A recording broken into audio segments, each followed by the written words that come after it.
So what happens to your family when AI inevitably takes your job? Unemployment among young tech workers, of which I am one, has nearly jumped 3 percentage points this year alone. And experts are saying that half of entry-level white-collar jobs could be gone in the next 5 years. The World Economic Forum is talking about 85 million jobs worldwide by 2025. And everyone's asking, how do we keep the economy balanced? How do we keep corporations running?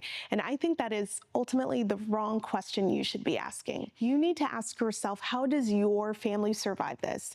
Your family of 2 or 3, how do you put food on the table when the idea of get a job and earn a steady income, that is fading? The answer that everyone is pushing is universal basic income. We give everyone a check, problem solved. But I'm going to tell you why I will not get behind that. Why for my family, I won't trade away something that I value more than money.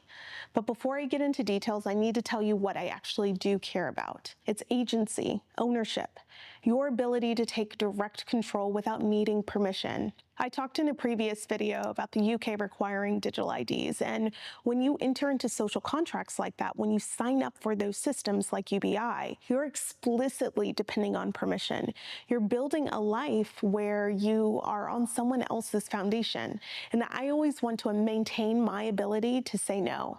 That's the lens where I'm coming from. UBI reminds me of someone who finances a lifestyle that they can't afford. We've all seen it. It's the brand new car, the nice apartment, designer clothes, and on the surface, it looks like they really made it. It looks phenomenal. But when you dig one layer deeper, it's often debt. They don't own any of it. One missed payment and the whole thing will collapse. That's UBI. You are financing your life through someone else's money, someone else's system, someone else's permission. In July of 2024, there was a major 3-year UBI study. It gave people $1,000 a month for 3 whole years, and participants, they decreased their work hours, they earned less overall, even with the UBI payments. They had more leisure time, but they weren't building anything with it. There were no businesses, no known new skills, no assets, just less. And Oregon rejected UBI in November of 2024, and multiple states have followed, banning these programs after watching them fail. When you build on debt, you are vulnerable to whoever owns that debt. They set the terms, they can change the terms, they can call it in. You have no leverage because you essentially own nothing. UBI works exactly the same way. You are building your entire life on a foundation that is controlled by the government. So what is that check worth when inflation cuts its value in half? What happens during the next fiscal crisis when they need to make program cuts? Or what happens when the political party that you did not vote for decides to add conditions or to eliminate the program? You can't say no because you've made that check your foundation. Pull it and everything will crumble. I want you to compare that to someone who owns their foundation, skills that can't be taken away, assets that generate value, capabilities that work regardless of who is in government. When you own your foundation, you have options, you have agency. My kids are watching everything I do. They're learning what it means to provide for a family, what security looks like, and the lessons that they're absorbing aren't the ones that I'm saying out loud.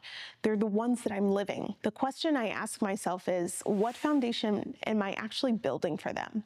If that foundation is entirely dependent on a system that I don't control, what happens when that system changes?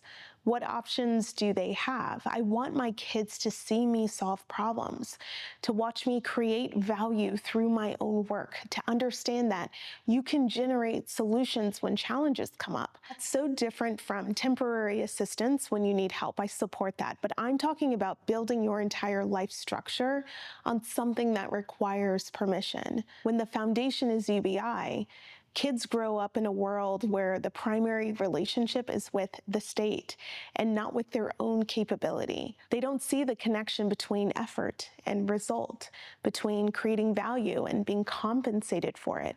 And I want my kids to see me grow food, to watch me fix things, to see me trade skills with neighbors, to understand that when I work, I'm creating value that did not exist before.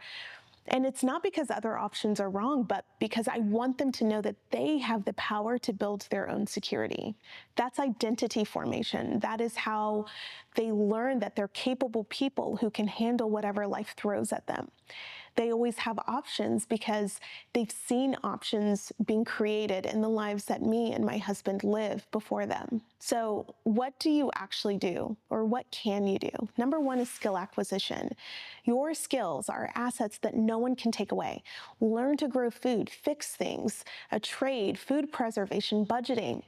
Each skill makes you less dependent on systems that might fail. Next is community building. The most resilient people, they're embedded in strong communities, build relationships with neighbors, join skill sharing groups. Real wealth is relationships and reciprocal health. And finally, asset building. Focus on acquiring things that generate value, business equipment, education that increases your earning power, a garden that produces food. Assets compound, consumption just consumes. There's a massive resurgence of homesteaders right now. In 2024 and 2025, the Food Independence Summit drew thousands of families. People are waking up to the reality that knowing how to feed yourself is security. It's security that no government program can provide. And I think a lot of us realize this is not about rejecting modernity. It's about reclaiming capabilities that humans have had for thousands of years. We're heading into the biggest economic transformation in human history. The people making decisions aren't thinking about your family. They're thinking about the macro, the systems, the markets, countries. UBI keeps the system running, but it gives you money and takes away your agency, and I'm not willing to make that trade for my family.